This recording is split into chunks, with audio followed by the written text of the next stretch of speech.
नमस्कार, मेरा नाम कार्तिकी शिरीष भोसले। आप सभी का मैं आश्रया गुरुकुल एकेडमी इस मंच पर स्वागत करती हूँ। आश्रया गुरुकुल एकेडमी की स्थापना इसीलिए की गई है कि बच्चों का परिपूर्ण विकास करके उनको उनका करियर चुनने में मार्गदर्शन किया जाए। आज के कार्यक्रम की शुरुआत करने से पहले मैं आप सभी को अंतर्राष्ट्रीय कन्या दिवस की शुभकामना देती हूँ।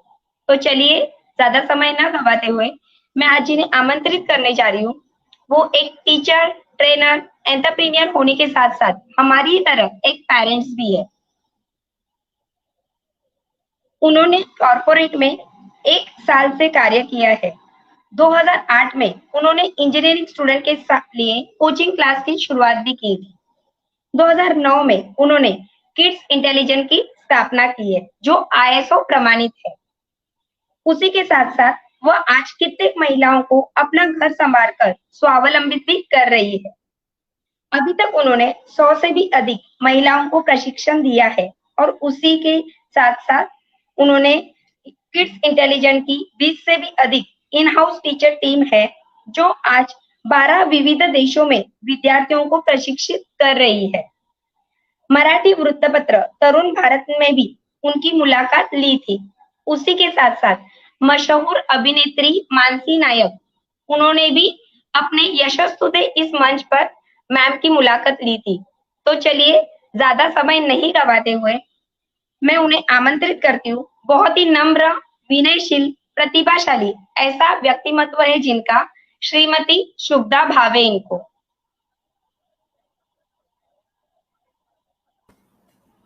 Welcome ma'am. Namaste and thank you so much, Kartiki madam. Thank you for inviting. Thank you. Ma'am, कार्यक्रम की शुरुआत करने से पहले दर्शकों को तो मैंने आपके बारे में जानकारी दी है। आप भी मतलब आपको पूछना चाहूंगी कि किड्स इंटेलिजेंट की स्थापना कब और कैसे की गई? ओके, 2009 में किड्स इंटेलिजेंस स्टार्ट हुआ था और उस वक्त मैं कॉलेज में पढ़ती थी और मेरा बैकग्राउंड, मेरे फादर टीचर है, सो मुझे टीचिंग का, उनके पास से मुझे टीचिंग का ये कह सकते हैं कि एक स्किल वही से डेवलप हुआ था और स्किल के साथ साथ टीचिंग के बारे में इंटरेस्ट भी था मुझे। पर टीचिंग एग्जैक्टली क्या करना है, टीचिंग मतलब मुझे बस बच्चों के ट्यूशंस लेने थे, ऐसे नहीं। ट्यूशंस भी मैं बीच में छोटे बच्चों के ट्यूशंस भी लेती थी, बट हमेशा ये खोज रहती थी कि कुछ तो अलग बच्चों को दिया जाए, क्योंकि मेरे बचपन के कुछ ऐसे एक्सपीरियंस थे जिसकी वजह से मुझे ऐसे लगता था कि हमारे जो स्कूल, एकेडमी, ये सब ये पोर्शन रहता है, इसके अलावा भी कुछ और जरूरी होता है, जिसे अभी के डेट में हम सपोर्टिव एजुकेशन कहते हैं। और उस वक्त अबैकस कोचिंग मेरे सामने आया और उसके बारे में थोड़ा रिसर्च किया और जरा समझने की कोशिश की। उस वक्त मुझे ऐसे लगा कि ये चीज बच्चों के लिए बहुत ही फायदे की हो सकती है। इससे हमें जो करना है, मुझे जो अंदर से लग रहा था करना है, वो करने के लिए ये एक मीडियम हो सकता है। बट ये मीडियम ऐसे ही कैसे चलाएंगे, उसके लिए कुछ प्लेटफॉर्म होना चाहिए, कुछ घर होना चाहिए। तो वो घर किड्स इंटेलिजेंस स्टार्ट हुआ तब से, और तब से हम बच्चों को अबैकस कोचिंग, पेरेंट्स के वर्कशॉप्स और छोटी छोटी सब चीजें करते अभी ये हमारी फैमिली 250 स्टूडेंट्स प्लस अभी की फैमिली है। अभी तक हमने 1000 प्लस स्टूडेंट्स को अबैकस कोचिंग और बाकी other coachings, brain development workshop, वैदिक मैथमेटिक्स, ये सब सपोर्टिव एजुकेशन में हम बच्चों को ट्रेन कर रहे हैं। Very nice. एक्चुअली मैं सभी दर्शकों को बताना चाहूंगी। Yes ma'am. एक्चुअली मैं सभी दर्शकों को बताना चाहूंगी, जब मैंने मैम का एक शॉर्ट वीडियो देखा था तब मैं इतना इम्प्रेस हुई थी, क्योंकि मुझे वो टच फीलिंग आ गया कि जो मैं बच्चों के लिए करना चाहती हूँ कहीं ना कहीं मैम के भी वही इंटेंशन थे, और इसलिए मैंने मैम को कांटेक्ट किया। और आज हम लोग, आज का इंटरव्यू शूट करने के पीछे हम लोग का वही हेतु है कि इससे जिन लोगों को सच में टीचिंग क्षेत्र में करियर करना है तो उनके लिए ये इंफॉर्मेशन बहुत ही महत्वपूर्ण होने वाली है। Thank you ma'am. मैम, अभी आपसे अगला सवाल पूछना चाहूंगी कि जैसे जो महिला घर संभालते हुए लाइफ में कुछ करना चाहती है पर आत्मविश्वास की कमी के कारण नहीं कर पाती, तो ऐसी महिलाओं को आप क्या संदेश देना चाहेंगी? Excellent, thank you so much for asking this. ये क्वेश्चन आपने पूछा, इसके लिए थैंक्स। पहले तो ये जो कॉन्फिडेंस वर्ड है ना, इसके ऊपर थोड़ा सा हम फोकस डालते हैं। ये आपने एग्जैक्टली परफेक्टली आपने ये ऑब्जर्व किया कि कॉन्फिडेंस की कमी की वजह से हम कुछ करने करने का डर रहता है और कुछ करना, हम करने के लिए आगे नहीं बढ़ते हैं। पहले तो ये ना कॉन्फिडेंस को समझना जरूरी है, क्योंकि कॉन्फिडेंस मतलब क्या, जब हम क्लियर रहते हैं हमें क्या करना है। जैसे कि समझो खाना बनाना है, तो खाना बनाने के लिए कुछ रेसिपी अच्छी बनानी है, तो वो रेसिपी मुझे किस तरह से बनानी है ये जब मुझे पता होता है, तो उसमें कॉन्फिडेंस की कमी नहीं रहती है। इसकी वजह से डर नहीं रहता है। जो नई दुल्हन रहती है वो थोड़ा डरती है कुकिंग में, क्योंकि उसको कॉन्फिडेंस कम रहता है, क्योंकि उसको पता नहीं है कि कैसे करना है। हमें जब पता होता है कि ये किस तरह से करना है, हम यहाँ से शक्कर लेते हैं, यहाँ से सॉल्ट लेते हैं, फटाफट ऑयल डालते हैं और तड़का लगाते हैं और क्विकली कर देते हैं। अभी कॉन्फिडेंस पहले लाना जरूरी है। एक्चुअली वो हमारे अंदर ऑलरेडी है, बट वो छुपा हुआ है, क्योंकि उसके ऊपर ना काफी सारी ऐसी सोच हमारी जमा हुई है कि मैं ये कर नहीं सकती, या फिर मैं ये करूंगी तो शायद कोई मुझे रिजेक्ट कर देगा, या फिर मेरे फैमिली मेंबर्स क्या बोलेंगे, या फिर किसी एक पर्सन की ऐसी image, dominating image. Person dominate नहीं करता है, बट हमारे माइंड में ऐसी इमेज रहती है कि जिसकी वजह से हम वो एक्शन लेने में डरते हैं। तो पहले ये जो छोटे छोटे डर है ना, मैं कर पाऊंगी क्या, खुद के ऊपर ही डाउट्स रहते हैं। उन डाउट्स को ना पहले हमें देखना जरूरी है, फेस करना जरूरी है। हम ऐसे नहीं कर सकते कि मेरे अंदर डाउट है, मेरे अंदर डर है, कॉन्फिडेंस नहीं है, वो बाजू में, और आई एम कॉन्फिडेंट क्या है जिसकी वजह से मैं कॉन्फिडेंट फील नहीं कर रही हूँ। उस चीज को फेस करते हैं, उस चीज को एक्चुअली उसके ऊपर एक्शन लेना जरूरी है, जिसकी वजह से वो डर निकल जाता है, वो डर क्लियर हो जाता है, और फिर अंदर में जो हमारे अंदर छुपा हुआ कॉन्फिडेंस है वो बाहर आता है। और ये डर निकालने के लिए हमें एक्शन लेना ही जरूरी है। जैसे किसी को लाइव होने का डर रहता है, अगर लाइव जाने का, फेसबुक लाइव जाने का डर है कि क्या कहेंगे लोग, कैसे कमेंट करेंगे, मैं कुछ गलत बोल दूंगी तो इसमें ठीक है, हम सब छोटी छोटी गलतियां करते हैं, तो एक्सेप्ट करना और उस डर के ऊपर एक्चुअली एक्शन लेना। नहीं तो वो डर है ना खुद बड़ा बड़ा बड़ा बड़ा हो जाता है और हमें छोटा कर देता है। तो उसको छोटा करना है तो चुप बैठ, या फिर I will work on you, मुझे उस डर के ऊपर काम करना है। इसके साथ हमारा कॉन्फिडेंस बिल्ड होगा धीरे धीरे, जिसकी वजह से हम आगे जाके करेंगे, काम कर सकते हैं जो भी काम आपको करना है। और टीचिंग ऐसी चीज है, मुझे ऐसे लगता है कि जब हम मदर, एज अ मदर के रोल में आते हैं, नेचुरली हमारे अंदर वो टीचिंग की कुछ क्वालिटीज है, हर एक के अंदर हमारे अंदर है, उसको बस थोड़ा सा पॉलिश करेंगे, you can be excellent teacher with good intention. Very good answer. And yes, सभी पे कॉन्फिडेंट होता है, मगर कहीं ना कहीं हम लोग डरते हैं, लोग समाज की फिक्र करते हैं हमेशा। कुछ भी एक्शन करने के वक्त हम लोग ज्यादा समाज का ही सोचते हैं कि कोई मुझे कुछ बोल ना दे, मगर इसी डर की वजह से हम लोग पीछे रह जाते हैं। तो कॉन्फिडेंस सभी में रहता है, सिर्फ उसको पहचानना जरूरी है और उस आत्मविश्वास को लाना जरूरी है। मैम, जैसे आगे पूछूंगी कि जो स्टूडेंट, बहुत सारे, जैसे अभी मैं 20 ईयर्स, मोर देन 20 ईयर्स से कोचिंग पढ़ा रही हूँ बच्चों को।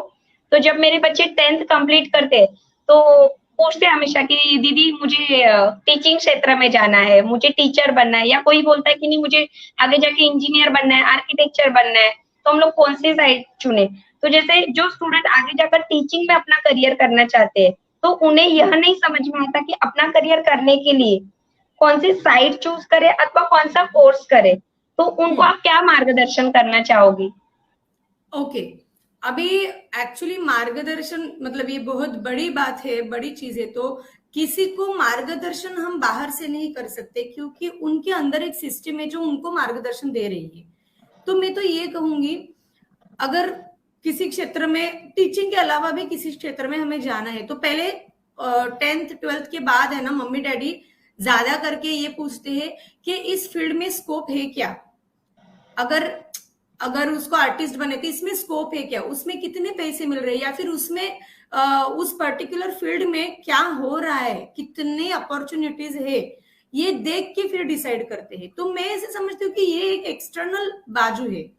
इसकी इंटरनल बाजू हमें देखनी जरूरी है। वो इंटरनल साइड क्या है कि इस क्षेत्र में जाके मैं सोसाइटी को क्या कंट्रीब्यूट करना चाहती हूँ, जिसकी अभी सोसाइटी को जरूरत है। अभी जैसे कि समझो अभी हम वीमेन को ट्रेन करके they can become a teacher, तो इसकी जरूरत है। अगर हम सिर्फ एक्सटर्नल साइड देखेंगे कि इसमें कितनी अपॉर्चुनिटी है, कितने पैसे है, कितना अर्न कर सकते हैं, इसमें सेफ है क्या, सिक्योर है क्या, ये कोई नहीं बता सकता।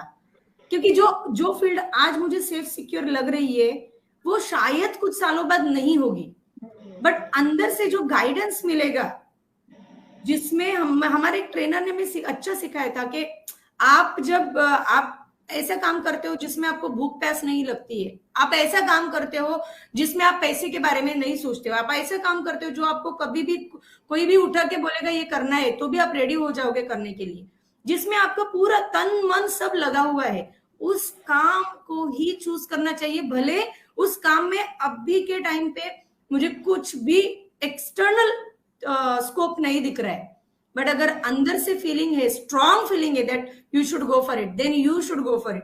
क्योंकि वो गाइडेंस, मार्गदर्शन की सिस्टम हमें कोई बाहर से गाइड नहीं कर पाता।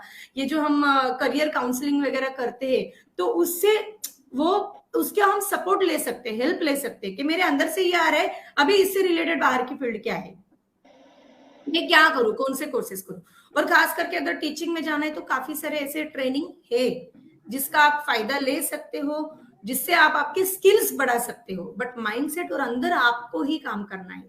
जो पूछ रहे हैं ना उनको थोड़ा 2 दिन शांत बैठना पड़ेगा, 2 दिन 3 दिन 1 दिन जितना भी टाइम उनको लगता है वो बैठना पड़ेगा और उनको खुद से सवाल पूछने हैं कि ऐसी चीज क्या है जिसमें मैं बहुत खुश रह के सोसाइटी में कुछ तो कंट्रीब्यूट कर सकती हूँ, देन मनी विल ऑटोमेटिकली कम। ये मेरा एक्सपीरियंस भी है और ये पता नहीं, ये this is what I thought, ये मेरा थॉट है। यस मैम, एक्चुअली ये पॉइंट मुझसे बहुत कनेक्ट करता है रियली, क्योंकि ऐसा काम करो कि जिसमें आपको मन की शांति मिले, जहाँ पे आपको पीस नहीं है उसमें नहीं ये सकते। और आज मैं 20 साल से जो भी कर रही हूँ या आगे जाके जो करना चाहती हूँ, तो ऑफकोर्स हम लोगों का सबको समाज के प्रति कुछ देना है। और जहाँ पे पीस है, शांति है ना, तो उसमें आप सक्सेस हो सकते हो। और हमेशा पैसा ही नहीं रहता हर चीज, मन की शांति, क्योंकि बहुत सारे लोग पैसा तो बहुत सारा कमा लेते हैं मगर कहीं ना कहीं उनको मन की शांति नहीं होती। तो मन की शांति होना सबसे महत्वपूर्ण चीज है। इम्पोर्टेंट है, एब्सोल्युटली। कार्तिकी मैडम, छोटा सा यहाँ पे ना एक एग्जांपल दूंगी। मेरा ना एक्चुअली एजुकेशन इंजीनियरिंग बैकग्राउंड में हुआ है, IT master, engineering, computer engineering diploma, BSc IT graduation वगैरह सब इंफॉर्मेशन टेक्नोलॉजी इंजीनियरिंग में हुआ है। जब मैं 7वीं कक्षा में थी तब मुझे उस वक्त साइकोलॉजी की स्पेलिंग भी नहीं पता थी, फिर भी मैं बोलती थी मुझे साइकोलॉजिस्ट बनना है, साइकोलॉजिस्ट बनना है। ऐसा काम जिसमें माइंड के ऊपर कुछ काम हो सके, जिसमें सोच के ऊपर काम हो सके, तो ऐसा कुछ काम करना था। बट उस वक्त एज मेरे डैडी टीचर, मैंने कहा अभी वो रिटायर्ड है, वो टीचर है। उस वक्त जिस वक्त 10वीं 12वीं में मेरा एडमिशन होने वाला था, उस वक्त आईटी वॉज इन बूम। तो मराठी में एक कहावत आई थी, जो आयटीत जाईल तो आयटीत राहील, आयटीत जाईल तो आयटीत राहील। और इंजीनियरिंग का और मेरा स्वभाव या फिर मेरा जो इंटरेस्ट है इसका दूर दूर तक कुछ भी कनेक्शन नहीं था। मेरे 5 6 7 साल इंजीनियरिंग में गए, क्योंकि मुझे जो करना था वो मैं स्ट्रांगली बता नहीं पाई। और हमारे पेरेंट हमारे लिए अच्छा ही चूज करते हैं, वो उनके हिसाब से अच्छा है, उनके बिलीफ सिस्टम थॉट से अच्छा है। कभी कभी लगता है कि मुझे ये नहीं मिला तो मेरे बच्चे को ये मिले, तो मैं इंजीनियर नहीं बन पाया तो मेरी बेटी इंजीनियर बने या फिर डॉक्टर बने, तो ऐसी सब चीजें थी। बट अल्टीमेटली मुझे आज जो सेटिस्फेक्शन या फिर मुझे काम में जो एंजॉयमेंट मेरी हो रही है वो अबैकस सिखा के या फिर टीचर्स को ट्रेन करके या फिर स्कूल में जो टीचर्स ट्रेनिंग होते हैं उसमें हो रही, जहां पे इंजीनियरिंग का वैसे कुछ डायरेक्टली कनेक्शन नहीं है। yes. तो इसलिए आपके अंदर से जो आ रहा है उसको सुनो and follow your own guidance system. हमेशा अपनी मन की सुनो।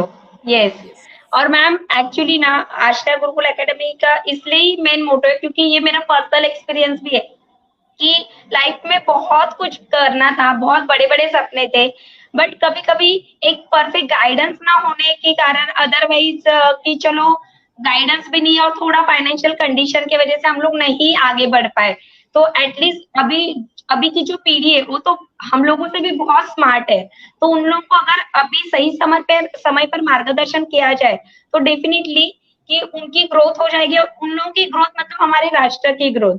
तो यही मेरा यस कार्तिकी मैडम, यहाँ पे ना हम उनको गाइडेंस करने से, हमारी जो अभी जनरेशन बन रही है ना, उनको गाइडेंस करने से, रेडी गाइडेंस देने से अच्छा मुझे क्या लगता है, उनको खुद के अंदर का गाइडेंस से कैसे कनेक्ट होना है वो हमें सिखाना जरूरी है। कि आप खुद से गाइडेंस ले लो, यूनिवर्स से गाइडेंस ले लो, आपके जो अंदर पावर है ना, वहां से गाइडेंस लेके आप बढ़ो। ये अगर हम हमारे जनरेशन को सिखाएंगे ना तो शायद, और इसमें कोई भी एक्सटर्नल इंटरफेरेंस आ जाए तो भी आपका जो अंदर से गाइडेंस है उसके ऊपर चलते रहो। ये हमें सिखाया जाता तो बहुत अच्छा होता, और ये हमें हर टीचर ने सिखाना चाहिए बच्चों को। यस कि बच्चे लोगों में यस बहुत सारी क्षमता होती है, पढ़ाई के साथ साथ बहुत सारी स्किल्स रहती है। अगर वो स्किल के ऊपर वो लोग थोड़ा फोकस करें तो उनको करियर भी सही चुनने में आसानी होगी और उस क्षेत्र में वो बहुत आगे बढ़ सकेंगे। एब्सोल्युटली, बहुत ही अच्छी तरीके से मैम आपने आंसर दिया और सभी को मार्गदर्शन किया। मैम, किड्स इंटेलिजेंस आज ऑल ओवर द वर्ल्ड में कार्य कर रही है, जैसे 12 देशों में। वेरी प्राउड मोमेंट आपके लिए और हमारे दर्शकों को उनके उस आपके जो चल रहा है, जैसे आप 12 देशों में सब टीचर्स को या स्टूडेंट को ट्रेन कर रही है, मार्गदर्शन दे रही है, प्रशिक्षण दे रही है, तो सुनने को अच्छा लगेगा हमारे दर्शकों को। पहले तो एक्चुअली मैं मार्गदर्शन ले रही हूँ यूनिवर्स से और उसके ऊपर काम कर रही हूँ। मैं किसी को मार्गदर्शन एज सच ऐसे नहीं, बट टीचर्स के लिए हम जो कर रहे हैं, ये सब जो हो रहा है, इसमें सबसे इंपॉर्टेंट चीज मैं बोलूंगी, ये सिर्फ मेरे अकेली का क्रेडिट नहीं है, ये हमारी किड्स इंटेलिजेंस की टीम, हमारे जो एक्सपर्ट अबैकस टीचर्स है, वो सब उसी थॉट पे काम कर रहे हैं। और जैसे मैंने कहा कि मुझे पता नहीं क्या एग्जैक्टली मार्गदर्शन कैसे मिल रहा है, क्या मिल रहा है, जो लग रहा है अंदर से वो हम एग्जीक्यूट करते जा रहे हैं और उसको सभी हमारे टीचर्स फॉलो कर रहे हैं। और इसकी वजह से आज लॉकडाउन के टाइम पे, जहाँ पे जैसे लॉकडाउन हुआ, उस पर्टिकुलर टाइम में, पहला जब 21 डेज का लॉकडाउन हुआ तब सब स्टॉप हो गया था। हमारे कई सारे ऐसे टीचर्स थे कि जिनके 2 स्टूडेंट्स थे, 3 स्टूडेंट्स थे और जस्ट उनका ऑफलाइन क्लास स्टार्ट हुआ था, बट वो ऑफलाइन क्लास भी बंद हो गया, वो 2 स्टूडेंट से भी 0 पे आ गए। तो हर एक का सवाल था अभी क्या करना है। उस टाइम पे मैं बहुत ज्यादा मेडिटेट करती थी, काफी मेडिटेशन हुआ करता था, टाइम मिलता था, हम घर से बाहर नहीं जा रहे तो मेडिटेशन करो, और उसमें नेक्स्ट एक्शन हमारे क्या होनी चाहिए वो अपने आप हो जाती थी। उसमें ज्यादा करके हमारी एक्शन ये थी, हम काफी मीटिंग्स लेते थे, जूम मीटिंग्स लेते थे, डिस्कस करते थे, मतलब क्या एग्जैक्टली इनका क्या प्रॉब्लम है या फिर क्या हो रहा है। उस वक्त एक ही थॉट था कि जो टीचर्स हमारे साथ कनेक्ट हुए हैं उनका इंटरेस्ट और उनका सर्वाइवल मेंटेन रहे, एट द सेम टाइम बच्चों को जो जा रहा है वो भी अच्छे से जाए, इसके लिए सब क्या करना है, ये सब प्रोसेस चल रही थी। तो बस एक थॉट हमने शिफ्ट कर दिया, ऑफलाइन में हमें लिमिटेड एरिया है, ऑनलाइन में स्काई इज द लिमिट। हमने टीचर को कहा कि आपको भी रेस्ट्रिक्शन नहीं है, आप यहाँ पे बैठ के कहीं पे भी बच्चों को सिखा सकते हो। तो हर एक चीज की नेगेटिव साइड भी है, पॉजिटिव साइड भी है, तो लेट्स फोकस ऑन दिस। और उसके बाद जो बच्चों के लिए क्वालिटी वीडियोस बनाना है, ये सब, इसके ऊपर हमने एक्शंस भी लेने स्टार्ट किए। उस वक्त हमारा थर्सडे लर्निंग सेशन करके रहता था, TLS हमने जस्ट स्टार्ट किया था। TLS में हम थर्सडे लर्निंग सेशन में एवरी थर्सडे 7:30 to 8:30 हम लाइव मिलते, जो भी हमारे इनर सर्कल में रहते हैं टीचर्स, उनके साथ लाइव मिलते हैं। तो उस वक्त ज्यादा मुझे ये था कि टीचर्स के मन में जो फियर है वो फियर पास ऑन नहीं बच्चों में होना चाहिए, क्योंकि बच्चे सिर्फ सब्जेक्ट नहीं सीख रहे हैं, बच्चे उस सब्जेक्ट के साथ टीचर की बाकी क्वालिटीज और पैटर्न्स भी कॉपी कर रहे हैं। तो बहुत ज्यादा फियर था ये सिचुएशन में, पैंडेमिक में। तो वो इमोशनल स्टेबिलिटी भी जरूरी है, उनको एक एश्योरेंस भी जरूरी है, कॉन्फिडेंस भी जरूरी है, ये सबके ऊपर हम काम कर रहे थे। और जिसका रिजल्ट आज जो हम 13 कंट्रीज में है, उसका रिजल्ट है ये सब। और यस, इसमें ये जिस तरह से मैंने मीटिंग्स लिए, ये कि इसके साथ साथ हमारे टीचर्स ने जो चीजें ग्रास्प की, ओपन रह के उन्होंने जो ट्रस्ट दिखाया मुझ पे, वो भी काफी इम्पोर्टेंट था उस वक्त। उन्होंने जो, ठीक है आप ये कह रहे हैं हम लोग ये करेंगे, वो जो सब प्रोसेस हो रही थी उसमें उनका रिसीविंग एक्सेप्टेंस भी ज्यादा इम्पोर्टेंट है। यस। मैम, उसी के साथ मैं पूछना चाहूंगी कि जैसे जो भी कार्य आज आप कर रहे हैं वो इतना आसान नहीं है, क्योंकि मैं खुद भी देख रही हूँ मैम का शेड्यूल बहुत बिजी रहता है। और तो इस कार्य के दरमियान आपको फैमिली का सपोर्ट कैसे मिलता है, आप कैसे इतना सब काम कर पाती है? थैंक यू सो मच, आपने आप फिर से ये क्वेश्चन पूछा, उसके लिए थैंक यू। फैमिली का सपोर्ट ना, ये बहुत इंपॉर्टेंट है। मुझे ऐसे लगता है जितने हमारे रिलेशंस अच्छे रहते हैं ना, उतनी हमारी ग्रोथ होती है। तो सबसे प्रायोरिटी पे हम खुद और हमारे रिलेशन, हमारी हेल्थ, ये होनी ही चाहिए। मेरी मम्मी, मेरी माँ, उसका मुझे काफी सपोर्ट रहता है। मेरे हस्बैंड, उनका मुझे सपोर्ट रहता है। मेरी 5 साल की बेटी है, हाँ वो बीच बीच में काम में आती है, बट उसका मुझे सपोर्ट रहता है। और उसको मैं, उसका सपोर्ट किस तरह से मैं बोलती हूँ, जिसकी वजह से मैंने एक्टिविटी सेंटर, जिसके लिए पूरा एक्टिविटी सेंटर वगैरह बाहर का सब बंद करके मैं घर में आई, घर से ऑपरेट करने लगी, ये होम ऑफिस से ऑपरेट करने लगी, वो उसकी वजह से है। क्योंकि उसको देखने के लिए ये सब हुआ। और तब से ज्यादा, जब से फैमिली को फोकस किया है, तब से काम अपने आप ज्यादा बढ़ रहा है और खुशी से हो रहा है। और ये यस, जो फैमिली सपोर्ट है ना, इसमें हमारा भी काफी रोल रहता है। अगर हम कुछ कर रहे हैं तो we have to make sure कि हम इक्वल टाइम हमारे फैमिली को भी दे। ऐसे ना करें कि हमारी फैमिली मेंबर को, जैसे कि अभी समझो कोई बीमार है हमारे घर में, मम्मी की तबीयत ठीक नहीं है, तो उस वक्त उसको मेरा टाइम चाहिए, तो चाहिए ही, मुझे वो देना ही है एज अ डॉटर। वो मेरा रोल है। मेरे हस्बैंड को अगर मेरी हेल्प चाहिए किसी काम में, तो एज अ वाइफ वो मेरा रोल है, वो मुझे करना ही है। तो ये रोल्स अगर हम कॉन्फ्लिक्ट नहीं करेंगे, daughter daughter, wife wife, mother mother, ये ऐसे मराठीत म्हणतो आपण सुटसुटीत ठेवले ना रोल हे सगळे, यस, तर मला असं वाटतं फ्लो मध्ये सगळं जाऊ शकतं। आणि अंडरस्टँडिंग वगैरे खूप सारे छोट्या छोट्या गोष्टी आपण ह्यामध्ये, अ, काफी सारे ऐसे छोटी छोटी चीजें हम ध्यान में लाके एग्जीक्यूट कर सकते। यस। क्योंकि अगर फैमिली का वो एटमॉस्फेयर अच्छा रहे तो डेफिनेटली हम लोग, हमारी जो क्षमता है उसको हम लोग बहुत आगे लेके जा सकते हैं। और मैम, मैं एक्चुअली ना टीम के बारे में मैम के सब दर्शकों को बताना चाहूंगी। मैम की टीम भी इतनी अच्छी है, क्योंकि जब मैंने मैम का एक शॉर्ट वीडियो देखा था, तो सबसे पहली मेरी बात मैम के टीम मेंबर से, श्रद्धा मैम से हुई थी। और उतनी ही प्यारी तरीके से उन्होंने मुझसे बात की। और जब मैंने उनको मेरे प्लान्स, मेरे विजन बताए, तो उन्होंने अप्रिशिएट किया और उन्होंने बोला हाँ डेफिनेटली मैम आपको इंटरव्यू देंगी, क्यों नहीं देंगी। और फिर उन्होंने मेरा मैसेज मैम तक पहुंचाया और हम लोगों का कांटेक्ट हुआ।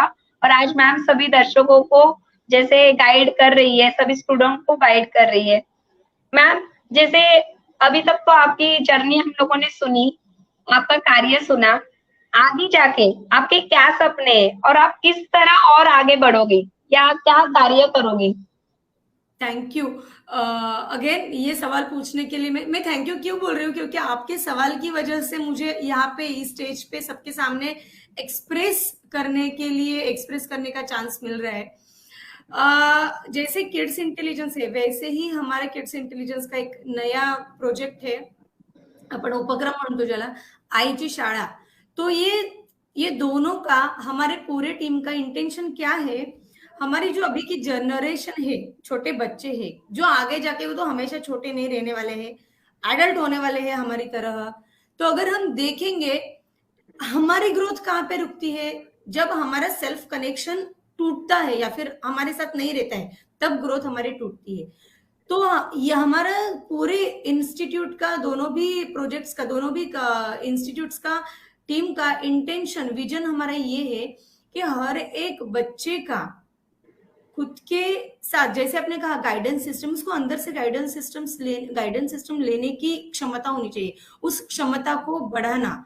अभी वो सपोर्टिव एजुकेशन से हो या आईजी शाळा का जो भी करिकुलम है, जो काम हो, उससे, उन दोनों से हम ये करना चाहते हैं। और किड्स इंटेलिजन्स आईची शाळा, हमारे एक्सपर्ट अबैकस टीचर्स, हमारे आई टीचर, ये सब घर घर तक पहुंचे, घर घर के हर बच्चे के साथ रहे, ये हमारा आगे का विजन है। बहुत ही अच्छा विजन है मैम, और सच में आपको इसमें बहुत सक्सेस मिले। हमारी आश्रया गुरुकुल एकेडमी से आपको बहुत सारी शुभकामनाएं, सभी दर्शकों के तरफ से बहुत सारी शुभकामनाएं, क्योंकि मैंने देखा है मैम आज जो वर्क कर रही है, सच में वो आने वाली पीढ़ी के लिए बहुत ही महत्वपूर्ण रोल होगा मैम का। और थैंक यू सो मच कि आपने आपका इतना कीमती समय हमारे लिए दिया। और अभी भी मैम का शेड्यूल इतना है कि 11 बजे मैम का वर्कशॉप है, अभी फिर भी मैम ने आज टाइम दिया। सच में ma'am thank you so much. और जैसे फ्रेंड्स में सभी महिलाओं से, जो भी हाउसवाइफ है या जो भी हमारी स्टूडेंट है जो टीचिंग क्षेत्र में कुछ करना चाहते हैं, तो डेफिनेटली आप मैम से कांटेक्ट करें। अगर आपको टीचिंग क्षेत्र में कुछ आगे करना है, करियर करना है, तो आप मैम से कांटेक्ट करें। मैं मैम के कांटेक्ट डिटेल्स, उनकी लिंक, वो सब मैं मेरे डिस्क्रिप्शन बॉक्स में शेयर करने वाली हूँ। और उसी के साथ साथ वंस अगेन सभी को अंतर्राष्ट्रीय कन्या दिवस की शुभकामनाएं। यस, कार्तिकी मैडम, यहाँ पे आपको स्पेशल थैंक्स क्यों, क्योंकि आप ये जो प्लेटफॉर्म आपने अभी जो क्रिएट किया है यूट्यूब पे, जहाँ पे हम जैसे जो लोग काम करे, आप भी जो काम करे, उस सबको इस टेक्नोलॉजी की वजह से उस सब तक पहुंच सकता है। तो ये प्लेटफॉर्म आपने क्रिएट किया है और वहां पे हमें इनवाइट किया, थैंक यू, मन थैंक से you thank so you. Much, thank you so much. तो इसी के साथ हम सबको अलविदा कहते हैं और मिलेंगे नेक्स्ट इंटरव्यू में। धन्यवाद।